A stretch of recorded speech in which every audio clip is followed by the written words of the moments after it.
Welcome to the Rim Break Rodeo. We hope this video helps. You start by preparing both devices. Make sure your iPhone is unlocked, Bluetooth and Wi-Fi are on, and the car is an accessory or on mode. Plug the Apple-certified Lightning cable into your iPhone and then into the Qashqai USB port marked for phone/media.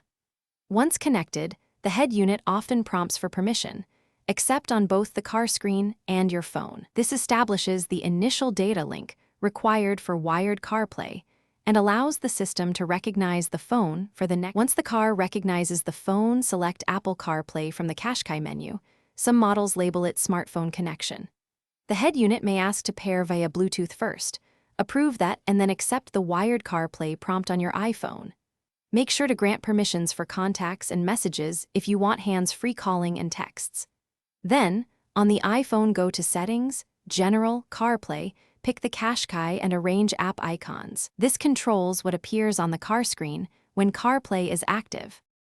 To finish, verify core apps. Start navigation in Maps, make a test call, and play audio to confirm sound routing. If something fails, first swap the Lightning cable for another certified one and reconnect. Cables cause most issues. Restart your iPhone and power cycle the Qashqai head unit by turning the car off and on. If that doesn't work, forget the car in iPhone CarPlay settings and re-add it. And check for head unit firmware updates at the dealer to resolve compatibility bugs.